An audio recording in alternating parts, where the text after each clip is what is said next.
Good morning everyone. योग वशिष्ठ श्रृंखला के डे 9 में आप सभी का स्वागत है। अपने साथ अपने मेंटर यतीन जोशी जी भी जुड़ चुके हैं। यतीन जी, आपका स्वागत है। सभी पार्टिसिपेंट्स का भी मैं यहाँ पे स्वागत करता हूँ। So without any further delay, let's begin.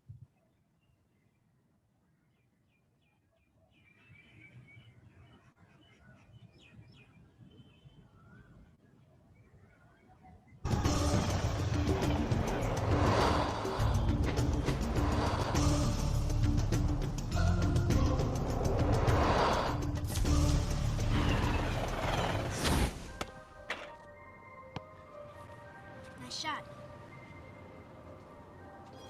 How can a system or an object be in two or more states at the same time? It's very easy. Instead of thinking of things as things, we all have a habit of thinking that everything around us is already a thing, existing without my input, without my choice. You have to banish that kind of thinking. Instead, you really have to recognize that even the material world around us, the chairs, the tables, the rooms, the carpet, camera included, all of these are nothing but possible movements of consciousness. And I'm choosing moment to moment out of those movements to bring my actual experience into manifestation. This is the only radical thinking that you need to do. But it is so radical, it's so difficult, because our tendency is that the world is already out there, independent of my experience. It is not. Quantum physics has been so clear about it. Heisenberg himself, co-discoverer of quantum physics, said atoms are not things. They are only tendencies. So instead of thinking of things, you have to think of possibilities. They're all possibilities of consciousness. You now can see in numerous labs around the United States objects that are large enough to be seen by the naked eye, and they are in two places simultaneously. And you can actually take a photograph of that. Now, I suppose if you showed a photograph, they'd say, oh, great, here's this nice blob of colored light, and I see there's a bit of it over here and another bit of it. So you got a picture of two dots. What's the big deal? And if so, well, look right in the chamber. You can see it right there. Oh, I see two things there. You say, no, that's not two things. That's one thing. It's the same thing in two places. I'm not sure that people's jaw would drop about it, because I don't think people really believe it. And I don't mean that people say, oh, you're lying, or, oh, the scientists are confused. I think it is so mysterious that you can't even understand how amazing it is. And then furthermore, you've seen Star Trek and whatnot. Beam me up, Scotty. So it all seems sort of, oh, well, what does that really mean? But you've got to really stop and think about what that means, that it's the same object and it's in two places at once. And people tinker in the lab and they get angry about things and they have lunch and they go home and they lead their lives just as though nothing utterly astounding is happening, because, of course, that's how you have to go about it. And yet there's this completely amazing magic sitting right in front of your eyes. Quantum physics calculates only possibilities. But if we accept this, then the question immediately comes, what chooses among these possibilities to bring the actual event of experience? So we immediately see that consciousness must be involved. The observer cannot be ignored. We know what an observer does from a point of view of quantum physics, but we don't know who or what the observer actually is. Doesn't mean we haven't tried to find an answer. We've looked. We've gone inside of your head. We've gone into every orifice you have to find something called an observer, and there's nobody home. There's nobody in the brain. There's nobody in the cortical regions of the brain. There's nobody in the subcortical regions or the limbic regions of the brain. There's nobody there called an observer. And yet we all had this experience of being something called an observer, observing the world out there. Is this the observer, and which is so intricate to understanding the wacky, weird world of quantum particles and how they react? Is this, then, the observer? In my modeling, the observer is the spirit inside the four-layered biobody suit. And so it's like the ghost in the machine. It is the consciousness that's driving the vehicle. And it is observing the surround. The four layers of the biobody suit have all kinds of sensory systems to pick up signatures from the surround.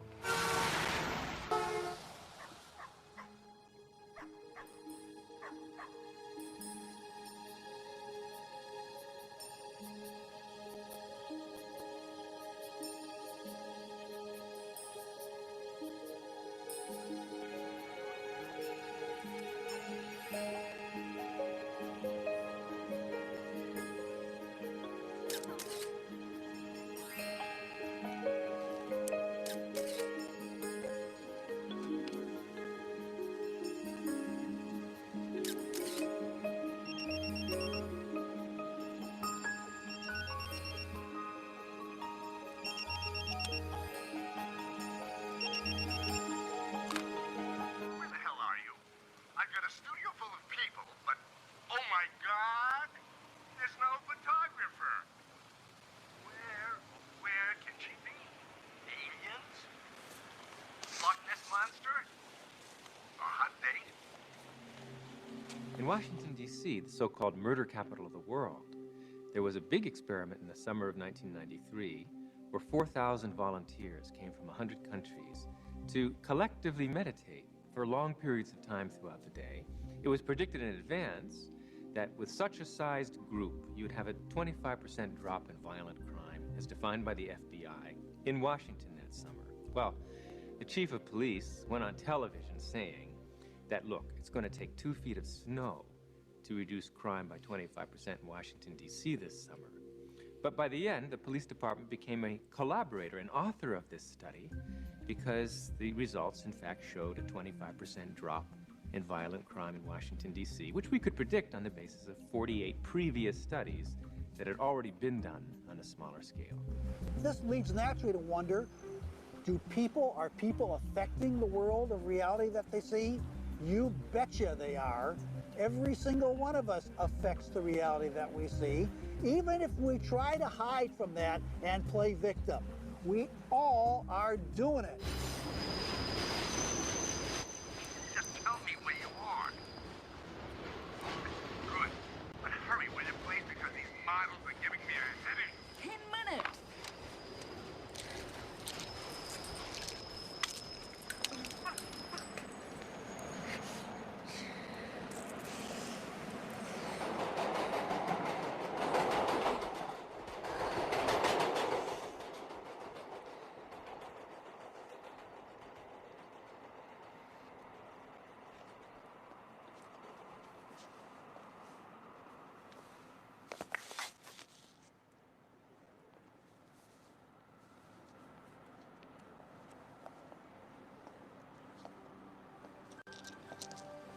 Subway exhibit comes to us from Japan and Mr. Masuro Emoto.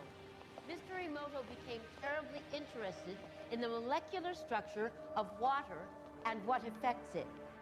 Now, water is the most receptive of the 4 elements.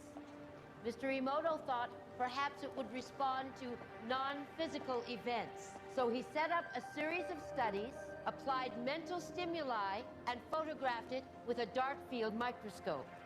This first picture is a picture of water from the Fujiwara Dam.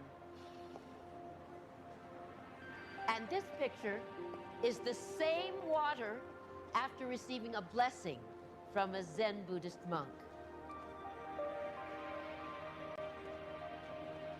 Now, in this next series of pictures, Mr. Emoto printed out words, taped them to bottles of distilled water, and left them out overnight. This first photograph is a picture of the pure distilled water, just the essence of itself. These subsequent photographs, as you can see, are each different. This is the Chi of love. And we move along here to thank you. And you can see where he taped that to this bottle here. But if you read Japanese, you already knew that. Now, Mr. Emoto speaks of the thought or intent being the driving force in all of this. The science of how that actually affects the molecules is unknown, except to the water molecules, of course. And it's really fascinating when you keep in mind that 90% of our bodies are water.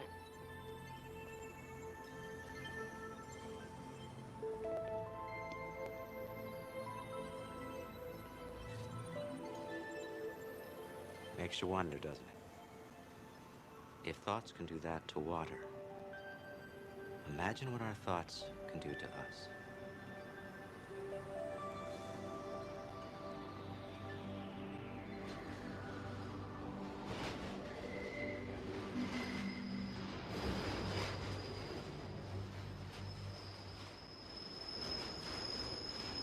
Absolutely.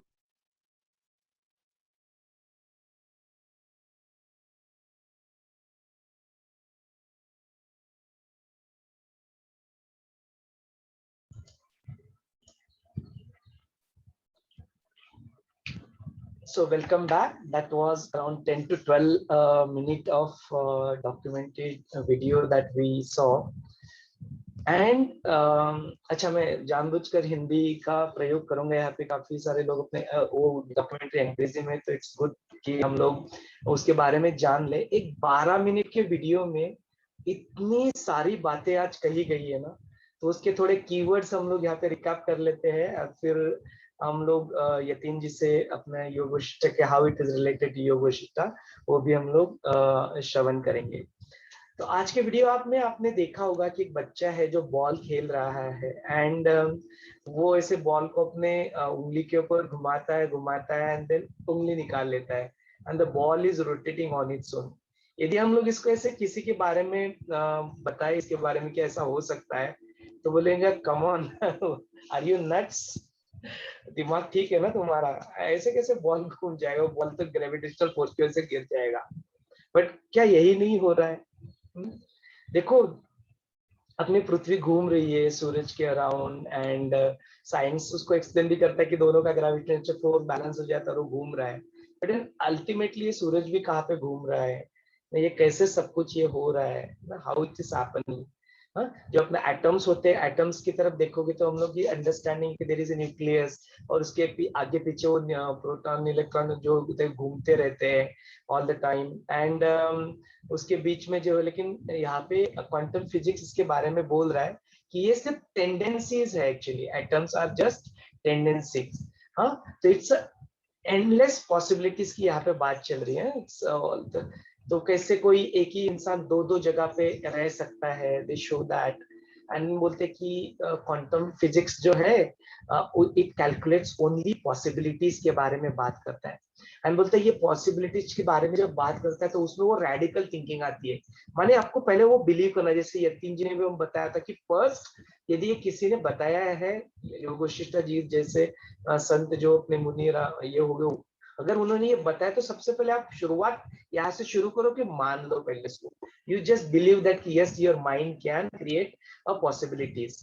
तो यहाँ पे quantum physics जो अपने scientist है वो भी हमको यही समझा रहे हैं कि आप you go with this radical thinking first, you आप पहले मान लो कि ऐसा पॉसिबल है, then things start changing with us. Then वहाँ पे ऑब्जर्वर की बात चलती है, तो बुद्धा ने भी यही बोला कि ऐसे ऑब्जर्वर वगैरह होता है, बोलते मैंने ध्यान किया, मैं गहरे deep deep deep deep deep जितना पॉसिबल होता है उतना डीप गया मैं, और मैंने अंदर कोशिश देखने की किया कि is there anything something like this, जिसको हम लोग आत्मा बोलते हैं, ऑब्जर्वर बोलते हैं, और मेरे को कुछ नहीं मिला बोलते हैं।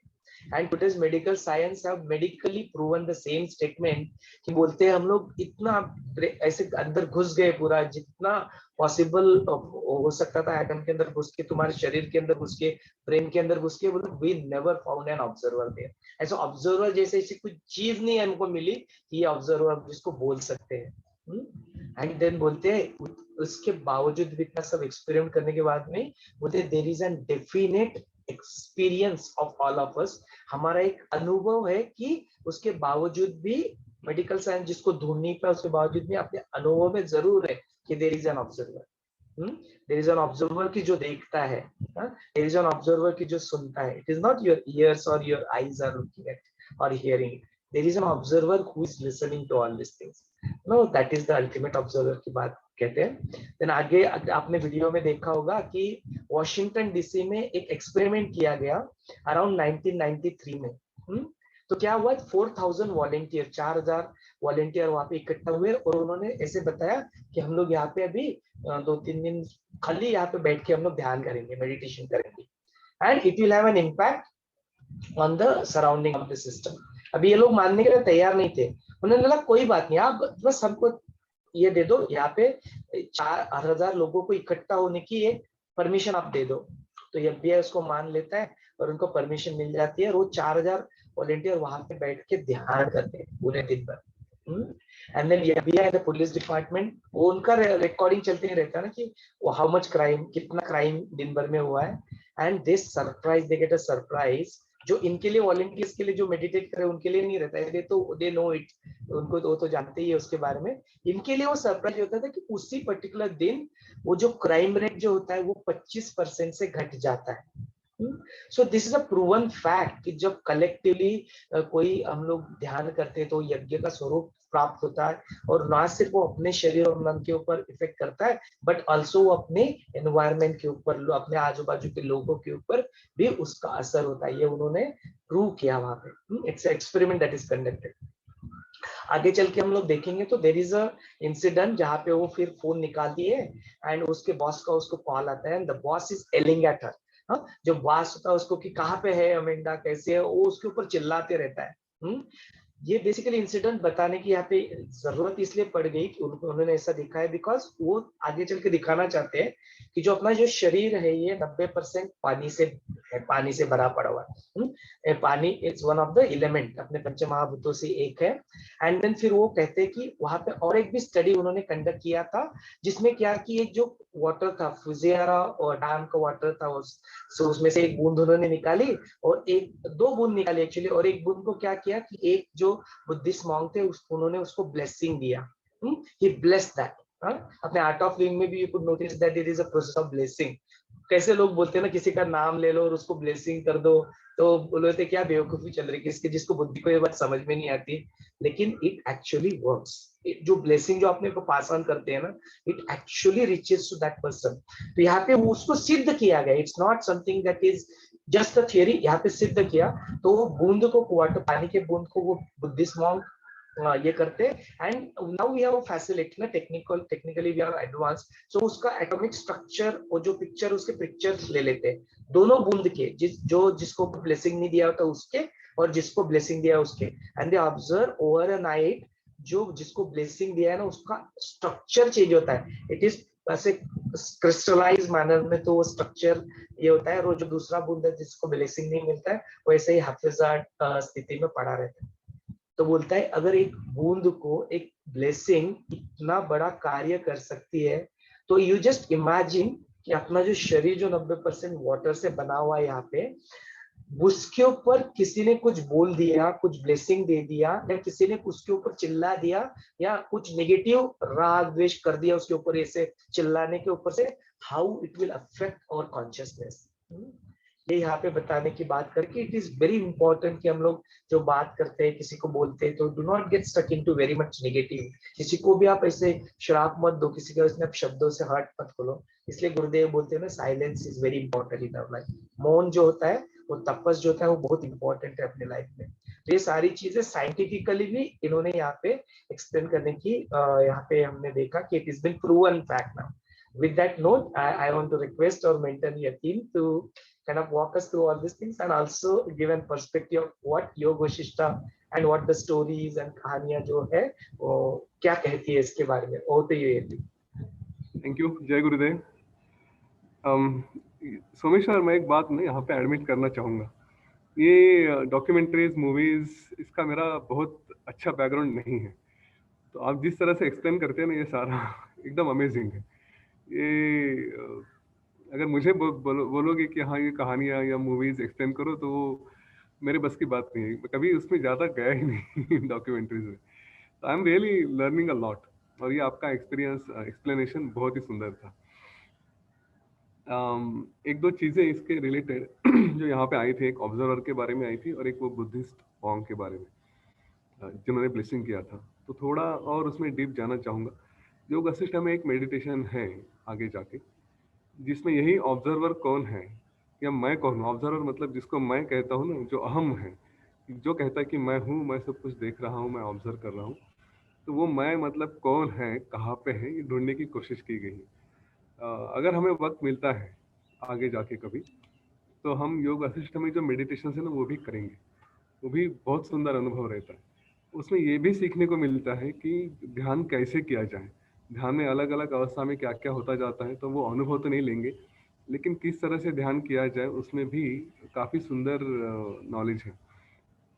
तो वो जो ऑब्जर्वर था, जो मेडिटेटर था, जिसने मेडिटेशन करना शुरू किया, उसने एक बार यही देखा कि मैं जो कह रहा हूँ मैं, तो वो मैं कौन है, कहाँ पे है, क्या वो एक ही है? अगर है तो इन लोगों ने जो साइंटिफिकली जो बात की ना, उन्होंने कहा कि हमने आपके ब्रेन में जाके देखा कि वहाँ पे मैं है क्या। लेकिन योग वशिष्ठ तो उससे एक स्टेज आगे है। उसने कहा कि मैं ये खाली ब्रेन में या हाथ में या पैर में नहीं है। अगर कहीं है जिसको हम कहते हैं कि मैं हूँ, तो एक लोकेशन में नहीं है।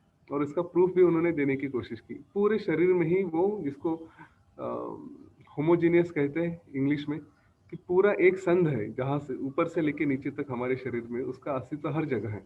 और वो हर जगह कनेक्टेड है। ऐसा भी नहीं कि एक जगह से दूसरी जगह कम्युनिकेशन में टाइम लगता है।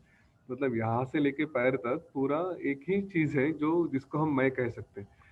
लेकिन इतना पूरा मैं कहीं पे भी अगर ढूंढने जाओ तो मिलता नहीं है। आश्चर्य की बात है। 6 फुट का शरीर है, 7 फुट का शरीर है, 5 फुट का है, लेकिन वो मैं पूरे शरीर में कहीं नहीं मिलता। अच्छा, वो एक दूसरे के ऊपर डिपेंडेंट है क्या, वो भी डिफाइन नहीं कर सकते। अगर किसी की उंगली में भी मैं है, तो ठीक है, उस उंगली को काट के बाजू में रख दीजिए, तो क्या वो मैं वहाँ पे अलाइव रहेगा? उंगली भी अपने आप से काम करनी चाहिए, लेकिन वो नहीं रहता। फिर वो मैं कहाँ चला जाता है? बराबर है। अगर सर में है, सर को काट के रख दीजिए, तो फिर क्या शरीर, बाकी के शरीर में मैं चलता रहेगा? नहीं रहेगा। तो फिर ये है क्या? इसका जो सिस्टम बनी हुई है, इसको ढूंढने की कोशिश करें तो कहीं पे भी वो मैं पता नहीं चलता। ना एक जगह है, ना पूरे शरीर में है, और एक दूसरे की डिपेंडेंसी भी नहीं है। तो ये सारा कंफ्यूजन आ जाता है हर जगह कि कहाँ है। बस विश्वास ये करना पड़ता है कि नहीं है तो बोल नहीं सकते, है ना? जैसे बुद्ध ने कहा कि नहीं है, उन्होंने दिया था। बाय द वे, एक थ्योरी जो हमेशा आती है बुद्धिस्ट और हिंदू, इसमें जो छोटा सा डिफरेंस आता है। गौतम बुद्ध ने कहा था कि मैं कहीं पे भी दिखाई नहीं दे रहा, इसलिए कुछ है नहीं करके उनका स्टेटमेंट था।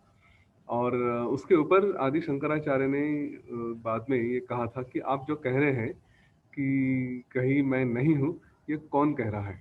इसको ढूंढना है। जो कह रहा है वही मैं हूँ। ठीक है, आप ढूंढ नहीं पा रहे, बात अलग है, इसका मतलब नहीं है ऐसा नहीं। और इसके बारे में एक शायद मैंने कहीं पढ़ा नहीं, लेकिन एक जो मेरा तर्क आता है हमेशा, कि लोग भगवान के बारे में कहते हैं या इस मैं के बारे में भी कहते हैं, आर्ग्यूमेंट है कि नहीं दिखा इसलिए नहीं है।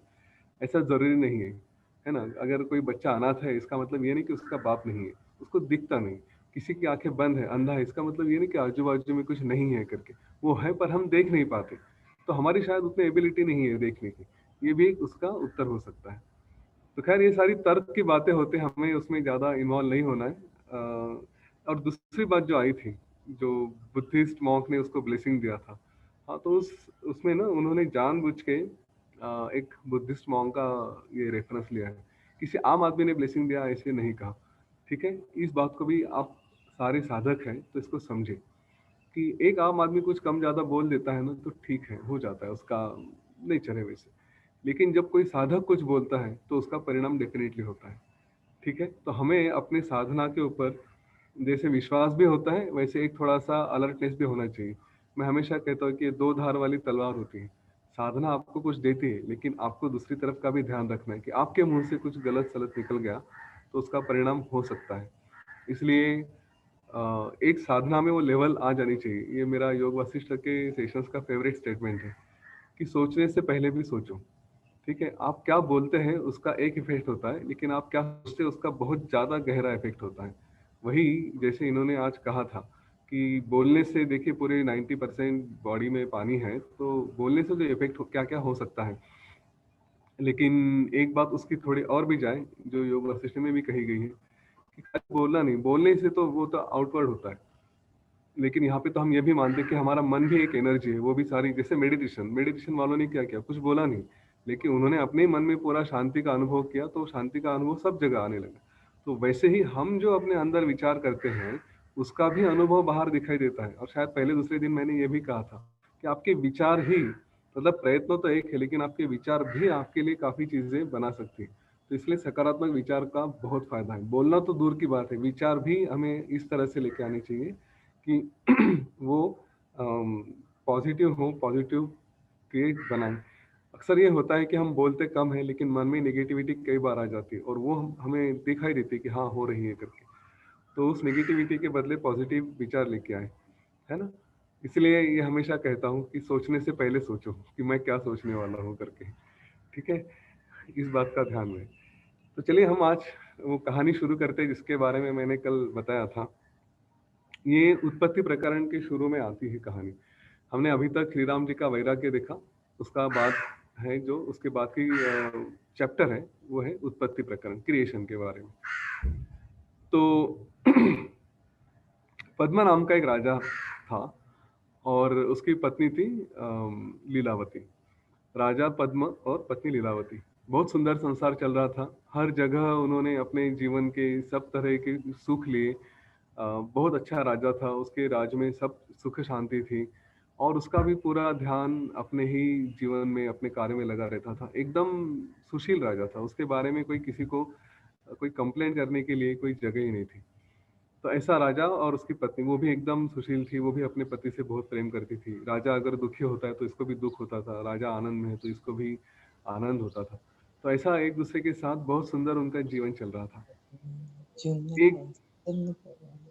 एक दिन उसके मन में, लीलावती के मन में प्रश्न आया कि हमारा संसार तो बहुत अच्छा चल रहा है और मेरा अपने पति के ऊपर बहुत प्रेम है, लेकिन अगर ऐसा कभी हो गया कि जीवन का जो शाश्वत सत्य है कि मृत्यु तो आनी है, तो अगर पहले मेरी मृत्यु होती है तो फिर शायद कोई प्रॉब्लम नहीं, लेकिन अगर मेरे पति की मृत्यु मेरे पहले होती है तो फिर मुझे ये जीवन जीना मुश्किल हो जाएगा। और ऐसा सोचते हैं फिर वो बड़ी परेशान हो जाती है। तो फिर वो जो सारे पंडित होते हैं, विद्वान होते हैं, उनको बुलाती है और पूछते हैं कि ऐसा कोई तरीका है कि जिससे हम दोनों कभी मृत्यु ही नहीं पाए। क्या ऐसा हो सकता है कि हम हमेशा एक साथ रहें? तो पंडित विद्वान कहते कि देखिए, मृत्यु तो जीवन की सच्चाई है। आप कितना भी ज्ञान तप कर लीजिए, कितना भी ज्ञान प्राप्त करने की कोशिश करिए, सब करिए, आपको अलग अलग तरह की सिद्धियां मिल जाएगी, लेकिन मृत्यु तो अटल है, वो तो सबको आनी ही आनी है। तो फिर वो उसके आगे जो उनकी कुल देवता होती है देवी सरस्वती, उसकी प्रार्थना करती है, उसका तप करती है, तो देवी भी प्रसन्न होती है। फिर ये देवी से कहती है कि हे देवी, मुझे ऐसा वर दीजिए कि अगर मेरे पति की मृत्यु मुझसे पहले होती है तो वो मेरे साथ ही रहे, उसका जीव इसी ही मंडप में जहाँ पे मैं हूँ वहीं पे रहे, और मैं जब भी आपको, अगर मुझे कोई संशय है, अगर मुझे कुछ मन में संदेह हो रहे हैं, तो मैं उस वक्त अगर आपकी प्रार्थना करूँ तो आप मेरे सामने उपस्थित हो। तो इस बात पे देवी सरस्वती उस पर प्रसन्न होती है और ठीक उसको तथास्तु करके वर देती है और चली जाती है। इवेंचुअली कभी समय होते होते होते फिर एक बुढ़ापे में पद्मा की मृत्यु होने के बाद इसको बड़ा दुख होता है। ये सोचते कि क्या करे क्या ना करें। उसी वक्त उसको देवी सरस्वती की याद आती है और फिर वो देवी सरस्वती की प्रार्थना करते हैं। सरस्वती आती है सामने और कहती है कि देखो, तुम अपने पति का शरीर, जैसे तुमने कहा था कि तुम्हें वो यहीं पे रहना चाहिए, तो उसको फूलों से ढक के रखो। तो उसको फूलों से ढक के रखती है और फिर कहती है कि सरस्वती से पूछते हैं कि मुझे अभी देखना है मेरे पति इस वक्त कहाँ है। तो सरस्वती कहती कि देखो, वो तो अभी किसी और में है, लेकिन अगर तुम्हें देखना है तो इस शरीर के साथ तुम नहीं चल सकती। तो मैं तुम्हें आशीर्वाद देता हूँ क्योंकि तुमने काफ़ी सालों से मेरी श्रद्धा की है। ऐसा कहते कि इसने लीलावती ने कुछ 13 सालों तक का उपवास किया था। वो उपवास का भी एक तरीका डिटेल में योग वशिष्ठ में दिया है कि पहले कुछ दिन फिर थोड़ा थोड़ा खाना खाएंगे, फिर एक समय का खाना खाएंगे, फिर बिल्कुल ही खाना नहीं खाएंगे। ऐसा करते करते करते उसने वो उपवास किए थे, तो उससे वो देवी सरस्वती प्रसन्न हुई थी। अभी ये जब उसने पूछा कि मुझे देखना है, तो देवी सरस्वती ने उस पर कृपा की और फिर कहा कि तुम ध्यान में बैठो, मैं तुम्हें जहाँ पे तुम्हारा पति है वहाँ पे लेकर चलती हूँ। और ये ध्यान में बैठती है और फिर उसको सरस्वती देवी लेकर जाती है। जाके दिखाती है कि ये देखो, ये तुम्हारा पति का विश्व है। हाँ, जाते जाते वो कई सारे ब्रह्मांड ये सब कुछ देखते हैं। वो जर्नी में बताया गया है, उसमें डिटेल में अभी नहीं जाएंगे क्योंकि वो फिर से आने वाला है। और जब वो सारी दुनिया देखती है और फिर अपने पति का विश्व देखना शुरू करती है, तो देखती है कि वहाँ पे पति वैसे के वैसे ही बैठा है, पर अभी वो काफ़ी तरुण है, 16 साल का ही है। और उसकी पत्नी भी है जो एग्जैक्टली इसके जैसे दिखती है। उसके दरबार भरा हुआ है, दरबार का कामकाज चल रहा है। दरबार में नागरिक और वो सारे प्रजाजन, वो सारे मंत्री, बाकी देशों के राजा, वो सारे के वैसे ही हैं। जो यहाँ पे देख रही थी अभी के जन्म में, वो सारे वैसे ही वहाँ पे दिखाई दे रहे हैं। तो ये सब देखती है थोड़ी देर और फिर उसका आश्चर्य होता है कि ऐसे कैसे हो सकता है, और वो तुरंत वहाँ से वापस आती है। तो वापस अपने ध्यान में से बाहर आती है और उसका मन पूरा एकदम कंफ्यूज होता है कि ये मैंने क्या देख लिया। तो वो तुरंत अपने उसके मन में शंका आती है कि मेरा पति मर गया इसलिए उसका दूसरा विश्व हो गया, समझ सकती हूँ। लेकिन ये सारे प्रजाजन भी मर गए, ये सारे मंत्रीगण भी मर गए, तो जो वहाँ पे उसके दूसरे सभा में दिखाई दे रहे हैं, ऐसे कैसे हो सकता है। तो उसके मन में इतना तूफान आता है, इतना तूफान आता है, तो वो अपने साथियों को कहती कि नहीं, सबको बुलाओ। और ये सब वेरीफाई करने के लिए वो भरी रात में सारे प्रजाजनों को, सारे मंत्रियों को अपने दरबार में बुलाती है। आने के बाद सबको देखती है और उसको विश्वास होता है कि हाँ, सब तो जीवन जीवित ही है, सब कुछ यहीं पे है। तो वो उनसे कहती है कि मुझे क्षमा करिए, लेकिन राजा की मृत्यु की वजह से मेरा मन थोड़ा दुखी था, तो आप लोगों को देख के मुझे शायद कुछ समाधान मिले, इसलिए मैंने आपको बुलाया। मुझे आपको देख के शांत लग रहा है, आप अभी अपने घर चली जाइए। ऐसा कह के वो उनको वापस भेज देती है और फिर अपने ध्यान में बैठ जाती है, फिर से सरस्वती की प्रार्थना करती है और सरस्वती से पूछते हैं कि सरस्वती प्रसन्न होती है और फिर पूछते हैं कि हे देवी, ये सब मैंने क्या देखा? मुझे तो लग रहा है कि जो सब कुछ देख रही थी वो सच नहीं है, वो तो सपना जैसा लग रहा है। क्योंकि मैं यहाँ पे बैठी थी, जो कुछ भी देखा वो मैंने अपने ही अंदर देखा है। मैं तो फिजिकली कहीं पे गई नहीं थी, मेरा शरीर भी यहीं पे था। यहाँ पे जो देख रहे हो समक्ष मेरे सामने, वो लोग, वो दासियाँ, वो मंत्रीगण, वो तो सब सच है। लेकिन ये अंदर में जो देखा वो भी मुझे अपना पति आपने जो दिखाया वो है, उसके बाद वो सारे मंत्री हैं, तो वो तो झूठ है। पर फिर आपने जो कहा कि मेरा पति कुछ अलग जन्म में है, जो वहाँ पे है, कुछ कर रहा है, अगर उसको सच मानना है तो उन लोगों को भी सच मानना पड़ेगा जिनको देखा। तो फिर असली सत्य क्या है? क्या वो लोग वहाँ पे हैं या वो लोग यहाँ पे हैं? मेरा पति मर चुका है इसलिए समझ सकती हूँ कि वो यहाँ पे नहीं है, लेकिन उसका अगला जीव जहाँ पे, उसके साथ ये सारे लोग कैसे आ गए? एकदम लॉजिकल प्रश्न था उसका। तो अम, सरस्वती ने कहा कि देखो, मैं तुम्हें थोड़ा इस क्रिएशन के बारे में, इस जो जीवन है उसके बारे में थोड़ा बताती हूँ, फिर हम बात करते हैं। क्योंकि तुम जिसको सत्य समझ रही हो कि ये सत्य है और वो असत्य है, तो मुझे पहले उसकी तुम्हारी डेफिनेशन समझनी है कि क्या सत्य है, क्या असत्य है। तो वह कहती है कि जो मैं आंखें बंद करके देख रही हूँ वो मुझे असत्य लग रहा है, क्योंकि वो मैं अनुभव नहीं कर सकती। लेकिन जो आंखें खोल के देख रही हूँ, जो मुझे स्पर्श होता है, मैं बात वाणी से बात कर सकती हूँ, मैं जिसको आंखों से देख सकती हूँ, वो सब मुझे सत्य लग रहा है। तो इस बात पे कहते कि ठीक है, चलो हम तुम्हें तुम्हारे पहले जन्म में भी जाके देखना चाहिए। याद है कल या परसों के वो जो फिजिक्स का सेशन था, उसमें एक स्टेटमेंट आया था कि अगर हम पिछली बात, हमारा ब्रेन या हमारा चित्त अगर पिछली बातें याद कर सकता है, तो उसमें वो एबिलिटी भी होनी चाहिए कि अगली बातें देख सके, है ना? क्योंकि साइंस के रूल के हिसाब से if you can go in the past you can also go in the future, ऐसा होना चाहिए। तो फिजिकली आदमी जा नहीं सकता, लेकिन हमारा चित्त इतिहास में जा सकता है, तो हमारा चित्त आगे भी जाना चाहिए। यही उनका लॉजिक है। और वो क्यों नहीं जा सकता इसका अभी कोई एक्सप्लेनेशन है नहीं, और क्यों जा सकता है ये भी एक्सप्लेनेशन नहीं। तो खैर यहाँ पे इसको कहते कि चलो हम तुम्हारे इतिहास में भी जाके देखते हैं, तुम अभी भविष्य में जाके आई तो इतिहास में भी जाके देखते हैं। और फिर एक जो एक्चुअल मंडप आख्यान जिसको कहते हैं, उसकी कहानी वहां से शुरुआत होती है। तो कहते हैं कि देखो, एक ये पूरे चिदाकाश में सारे ब्रह्मांड जिसमें आते हैं, उसमें एक कहीं तो छोटा सा क्या कहेंगे, एक छोटा सा घर है। और उस घर में, जिसको घर कहा जाए उसके लिए घर ही कहेंगे, तो उस कोने में कहीं पे एक छोटा सा घर है जिसको 14 अलग अलग खोलियां हैं। उस घर को 3 मंजिलें हैं। एक मंजिल को कहते हैं स्वर्ग, दूसरे को कहते हैं भूलोक, तीसरे को कहते हैं पाताल। ऐसे 3 मंजिलें हैं। और इन 3 मंजिलों में अलग अलग जगह एक छोटा सा कोना है। उस कोने में एक छोटा सा पर्वत है, ठीक है। और उस छोटे पर्वत भी क्या, उसको कहेंगे मिट्टी का गोला है। मराठी में ढेकड़ा कहते हैं उसको, हिंदी में पता नहीं क्या कहते। तो मराठी जैसे मिट्टी का छोटा सा गोला है। और उस गोले में उसके ऊपर एक कहीं पे किसी कोने में एक छोटा सा क्या बोलते हैं, एक छोटा सा चींटी का घर है। उस चींटी के घर में एक आदमी रहता है, वृद्ध ब्राह्मण है, उसका नाम है वशिष्ठ, और उसकी पत्नी का नाम है अरुंधति। ये वो वशिष्ठ और अरुंधति नहीं है, ये अपने उनके नाम है कोइंसिडेंस से कि वो थे वहाँ पे। तो जो ब्राह्मण था वो अपने ही घर में, उसके परिवार काफ़ी सब कुछ अच्छा था। उसके परिवार में बच्चे, पत्नी और पोते सब कुछ थे। उसके बाद गाय थी। तो जो एक पुराने ज़माने में हुआ करता था, उस तरह का उसका सारा संसार चल रहा था। और वहाँ पे एक दिन वो ऐसे ही अपने घर के बाहर कहीं बैठा था, और उसने देखा कि एक राजा की सवारी आ रही थी। तो उसने वो राजा की सवारी देखी कि कितनी खूबसूरत है, कितनी सुंदर है, कि उसके पीछे आगे सारे लोग हैं, सब उसका स्वागत कर रहे हैं, उसको हार पहना रहे हैं।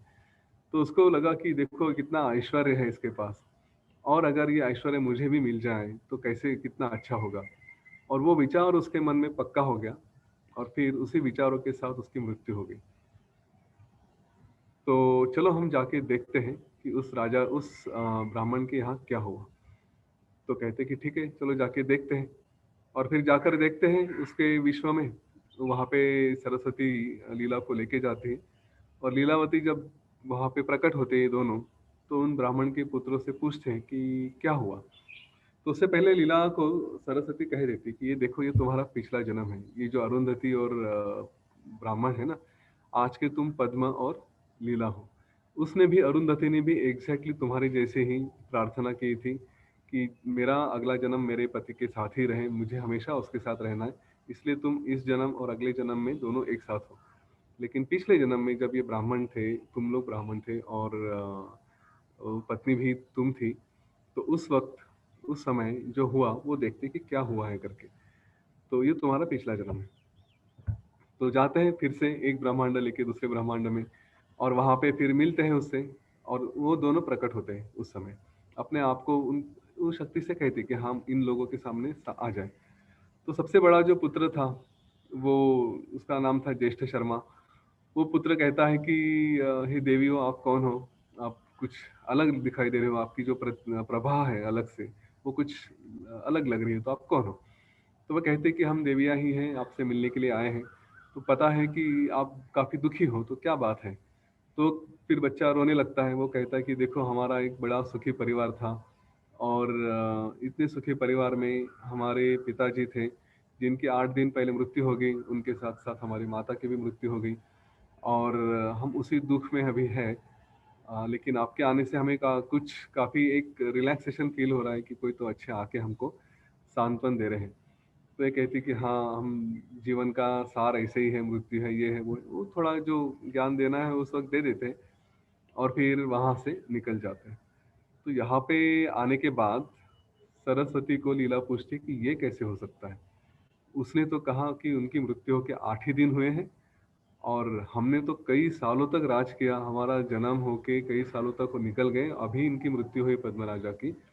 और उसमें अगर दूसरे आगे जाके देखते तो वहाँ पे तो ये 16 साल के ऑलरेडी बन चुके हैं। और हिस्ट्री में जाके देखा जाए तो कई सालों के बाद पहले मृत्यु हो चुकी है, लेकिन यहाँ पे तो 8 ही दिन की बात कर रहे हैं। ये कैसे हो सकता है? आश्चर्य है ना?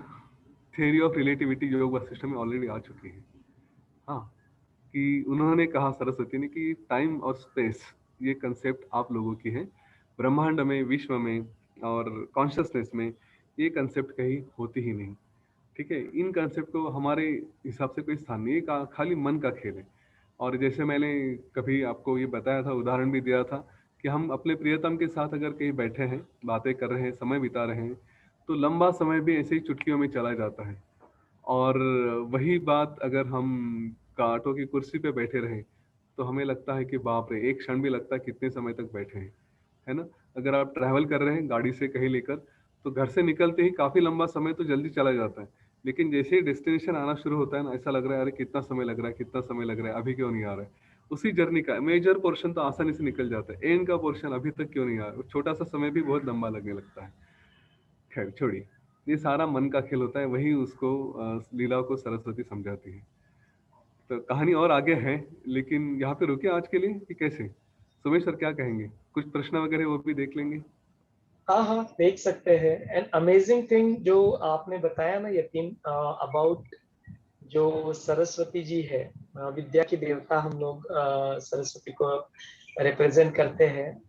एंड आज का जो आई मेडिटेशन सेशन भी हुआ था, उसमें भी दिनेश भैया ने ये बात दोहराई आज कि जो इन्वेंशंस वगैरह होते हैं, जो काफी सारा जो चीजें होती रहती है, दिखाई देती है, तो वो उस वक्त नहीं होता कि जब आप बहुत सारा एफर्ट डालते रहते हो, तो एफर्ट से ही हो गया, ऐसा नहीं। It's not that effort is not important, लेकिन जब वो श्रम और विश्राम, माने जो ध्यान हम लोग एक पूरा अपना एफर्ट डाल देने के बाद जो ध्यान करते हैं ना, वो ध्यान के बाद में जो अपने मन की स्थिति होती है, उससे ही ज्ञान उत्पन्न होता है। एंड गुरुदेव अक्सर ये कहते हैं कि जो सीड ऑफ ऑल नोइंग जो होता है वो प्रेजेंट है आप में ही।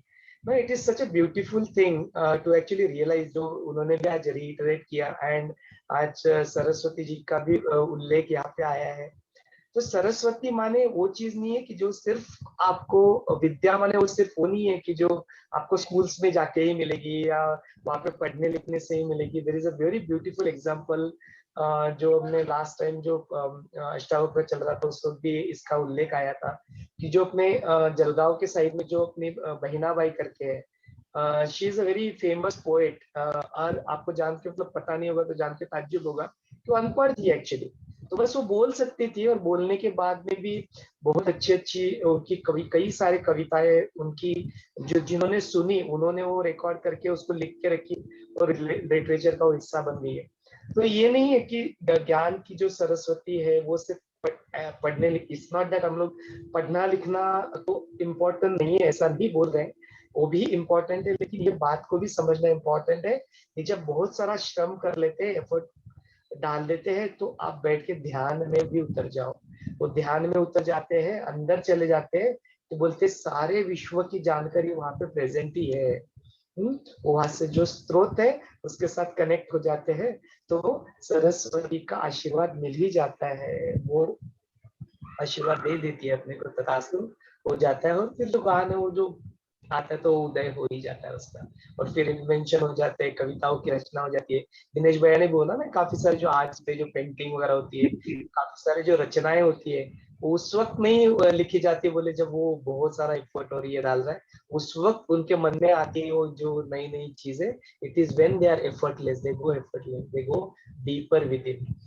सो सच ए वंडरफुल थिंग ना, it's such a relevant. And then वो बोलते हैं कि देखो कितने भाग्यशाली है हम लोग ना, कितना तप करना पड़ता था। यू हैव नोटिस दैट कि किसी को आशीर्वाद लेने के लिए हमने जो कहानियां जो सुनते हैं हम लोग शास्त्रों में से या पुराणों से जो कहानियां सुनते हैं, उसमें यू हैव नोटिस दैट हजारों साल की तपश्चर्या करनी पड़ती है उनको, तब कहीं जाके जो है भगवान सामने आते हैं और बोलते हैं बोल बेटा तेरे को क्या वरदान चाहिए। एंड आज के इसमें देखो टेक्नोलॉजी की वजह से ये ब्रह्म ज्ञान जो है, जो भी है ब्रह्म ज्ञान बोलो, जो भी इसको नाम से पुकारना है, वो आप just available to on a click of, just आपने क्लिक कर दिया और ध्यान चालू हो गया, गुरुदेव ध्यान कंडक्ट करे। It's such an amazing opportunity. माने संकट काल में भी जो आपको बंद कर दिया है, घर में बंद होना पड़ रहा है लॉकडाउन की वजह से, उस समय भी कितनी सारी पॉसिबिलिटीज है ज्ञान को अर्जित करने की, अपने अंदर जाने की। यही सरस्वती जो है, जो उदय आशीर्वाद देने की, मतलब प्रकट हो ही रहे, भगवान प्रकट हो ही रहे, आप बस अपने अंदर उतर जाते तो भगवान का आशीर्वाद वहां पे ऑलरेडी है। Such a nice way to look at, what do you say? सचमुच इसमें कोई संशय नहीं है। आप ये जर्नी ना एकदम अमेजिंग है। आप जब इसको सुनते जाएंगे आगे आगे आगे तो बहुत सारी चीजें आती है। ध्यान जरूरी है सोमेश्वर, ये मेरा खुद का अनुभव है, अपना अनुभव है कि रिसर्च करते जाएं, बहुत एफर्ट्स करें और उसके बाद अपने आप में सिद्धियां आनी शुरू हो जाती है। तो ध्यान और प्रयत्न दोनों आवश्यक है। और हाँ, योग वशिष्ठ में ये सारी बातें तो सिद्ध होती जाती है। अब इसके बारे में भी देखेंगे, पढ़ेंगे पढ़ेंगे पढ़ेंगे तो अपने आप वो सिद्धियां आनी शुरू हो जाती है। और आशीर्वाद के बारे में भी आपने कहा था, वो भी अनुभव लिया था कि मैं खुद ब्लेसर हूँ, हमारी टीम ब्लेसिंग्स देती थी, तो मैंने कई बार अनुभव लिए कि वो आश्चर्यकारक तरीके से परिणाम मिल गए। ये होता ही है। कभी अनुभव भी सुनाऊंगा कहानियां सुनाऊंगा उसकी। रियली अमेजिंग है। और बुद्ध की भी बातें आती है तो अपने विनोद कामले भी, जिनको आप जानते ही है, तो sometimes will invite him also. Amazing person, मैंने जिसको अपने अंदर गहराई में उतरते हुए हमने सबने देखा हुआ है, अनुभव किया है। तो उन्होंने भी जैसे जैसे आपने अथक प्रयत्न से पिछले 15 साल से स्टडिंग योग वशिष्ठा, उन्होंने भी पाली लैंग्वेज सीखा। क्योंकि क्या होता है, जो ओरिजिनल टेक्सचर होता है उसको लोग पढ़ते हैं और उसका वो बारे में अपना ओपिनियन बताते हैं, है ना। तो वो ओपिनियन तो एक है, लेकिन उनको खुद की अपनी गहराई में जाने के लिए ना उन्होंने पूरा अथक प्रयत्न करके पाली लैंग्वेज को सीखा। बिकॉज बुद्ध का जो लिटरेचर है, ओरिजिनल लिटरेचर, वो पाली लैंग्वेज में है। तो काफी सारा मतलब इम्पोर्टेंट शेयरिंग भी जब मैं बात करता हूँ उनसे तो पता चलती है। तो हम लोग एक रिक्वेस्ट करेंगे उनको कि वो भी आए सेशन में, उनका भी अपना जो व्यू पॉइंट है हमारे साथ साझा करें। सो इस श्रृंखला को आगे बढ़ा सकते हैं। With that note, it's already 8:31। हम लोग ये सेशन ओपन करते हैं अपने ऑडियंस के लिए। यदि उनके मन में कुछ प्रश्न है तो जरूर अपने आप को अनम्यूट करके अपना वीडियो शुरुआत करके आप जरूर आप पूछ सकते हैं। एंड जितना भी हो सके उसके बारे में हम लोग उसके बारे में चर्चा करने को चर्चा जरूर करते हैं। ऐसा प्रॉमिस नहीं करते कि सब कुछ, जैसे यतीन ने भी बताया, कितने हम्बल तरीके से, जितना ज्ञान अर्जित करने के बावजूद भी बोलते कि अरे मैं भी सीख रहा हूँ एंड मुझे भी बहुत सारा चीजें पता नहीं। तो सच हम्बल स्टेट ऑफ माइंड। मुझे बहुत अच्छा लगा, एक्चुअली गदगद फील हुआ कि देखो कैसे मतलब गुरु के चेले अपने जो है डिवोटीज हैं, how they are humble, very humble ना। बहुत अच्छा लगा वो सुन के। तो हम लोग अपना प्रयत्न जारी रखेंगे। जैसे यतीन ने बताया, आप प्रश्न है, आपका अधिकार है प्रश्न पूछना, आप बताइए, पूछिए। उसके सवालों के आंसर्स जो भी हम लोग डिस्कस करेंगे, हो सकता है कि आपका जवाब मिल भी जाए जो आप चाहते हैं, और हो सकता है कि नहीं भी मिले। इट्स ऑल ओके, दोनों भी चीजें ठीक है, लेकिन प्रयत्न जरूर किया जाएगा। तो it's over to you all the audience. आप अपने आप को अनम्यूट करके अपना सवाल पूछ सकते हैं।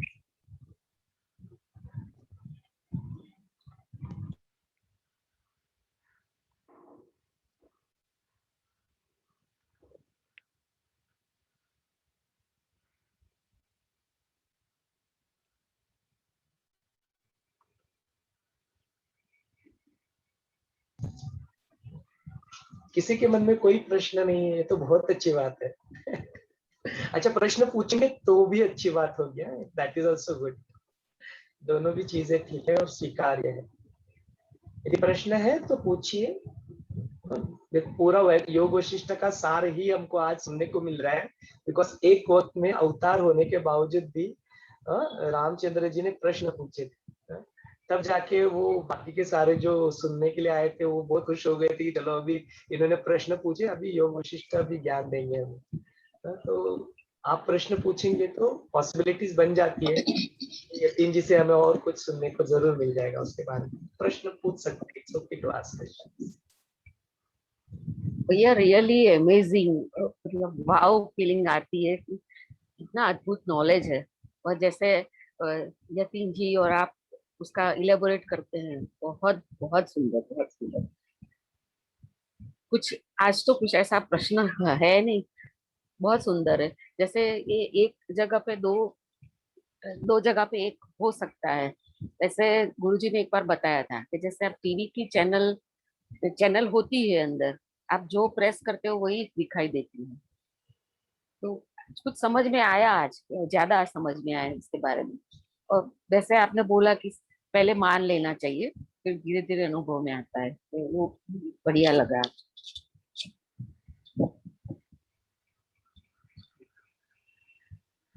अपना अनुभव शेयर करने के लिए धन्यवाद सीमा जी, थैंक यू सो मच।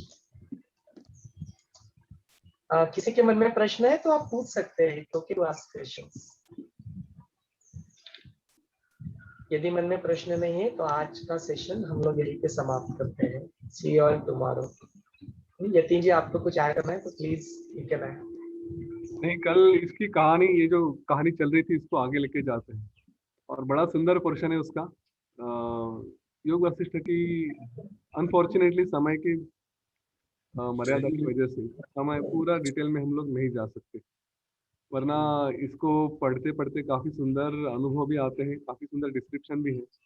तो हम सब लोग सब चीज़ें नहीं कवर कर सकते, इसलिए आपसे ज़रूर अनुरोध करूँगा कि खुद पढ़ें उसको, स्वयं उसको किताबें खरीदें या ऑनलाइन भी मिलती हैं, लेकिन पढ़ना शुरू करें। देखिए, बहुत सुंदर सा व्रत है। हाँ, आत्मज्ञान देने वाला जो गारंटी देता है, ऐसे किसी और शास्त्र में नहीं कहा गया है। कोई शास्त्र नहीं कहेगा कि इसको पढ़ने के बाद आत्मज्ञान मिलता है करके, ये सिर्फ योग वशिष्ठ में ही कहा गया है। इस कहानी के पहले भी वशिष्ठ ऋषि जब पूरा इसका ओवरव्यू दे रहे थे कि क्या आगे होने वाला है, योग वशिष्ठ में हम क्या क्या कवर करने वाले हैं, तो उस वक्त उन्होंने ये सारा बताया था। और सबसे बड़ी बात उन्होंने ये कही थी कि जो सारी दुनिया में है वो यहाँ पे मिल जाएगा, और अगर यहाँ पे कुछ नहीं मिला आपको तो आपको दुनिया में कहीं पर भी नहीं मिलेगा। हाँ, इतना डिटेल योग वशिष्ठ है, सारी चीज़ें इसमें कवर की गई हैं।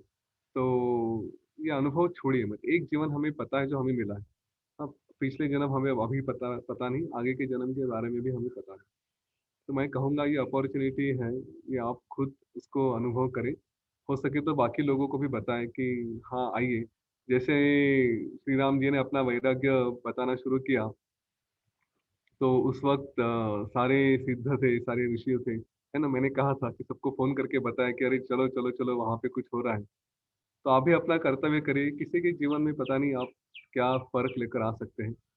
मैंने इसके जितने भी सेशंस लिए थे, कुछ 25-30 सेशन अभी तक मैं ले चुका हूँ, और वो भी इन फिजिकल प्रेजेंस की बात कर रहा था। पुणे में अलग अलग जगह थे, नागपुर में भी एक ही दिन में 3 सेशन मैंने अटेंड किए थे, वहाँ पे ऑर्गेनाइज किए थे। तो एक बात तो पक्की है, जिन्होंने वो सेशन सुने, मैं अपनी बात नहीं कर रहा हूँ क्योंकि ज्ञान ज्ञान ही है। अगर मेरी जगह कोई और आके एक पत्थर को भी बिठा दीजिए, आप बोलिए कि योग वशिष्ठ के बारे में बात करें, तो उसका भी प्रभाव लोगों के ऊपर इतना ही होता है। तो जो अनुभव मैंने लिया है कि इसके बारे में जब बातें करते हैं तो लोगों के जीवन में एकदम ट्रांसफॉर्मेशन आ जाते हैं, बहुत सुंदर फर्क पड़ने लगता है उसका, कई सारी समस्याओं के उत्तर भी मिल जाते हैं। तो आपके द्वारा हो सकता है कि किसी के जीवन में सुंदर फर्क आ जाए। तो आज अगर आप लोगों को कॉल करके बोल सकते हैं कि हाँ ये मैसेज भेज रहा हूँ, बहुत सिंपल सी लिंक है tiny.cc वाला योग वशिष्ठ का, तो उस पर कल सुबह 7:30 बजे ज्वाइन करिए। शायद किसी के जीवन में आपके द्वारा भी अच्छा फर्क हो सकता है। आप उतनी कोशिश करिए, एक सेवा करके ले लीजिए आप, क्योंकि एंड में श्री राम जी को जब ये योग वशिष्ठ का पूरा ज्ञान देने के बाद वो शांति से बैठे थे, तो वशिष्ठ ऋषि ने उनको ये उपदेश किया था कि श्री राम जी, आप ध्यान में हो, आप अंदर में ही बैठे हो, लेकिन ये आपको ऐसे कंटिन्यू नहीं करना है। आप एक पर्पस से यहाँ पे आए हो, तो जिनके पास ज्ञान है उनका एक कर्तव्य बनता है कि जो अज्ञानी है या जिनके पास ज्ञान पहुँचा नहीं है, उनको जाके आप अप्रोच करो, उनके जीवन में भी वो ज्ञान लेके आओ। एक साधु को शोभा नहीं देता कि दुनिया में दुख है और हम अपने आप में हिमालय में जाके बैठे, ये अच्छा नहीं है। तो आप जाके लोगों के पास पहुँचो, उनको भी ये ज्ञान दो।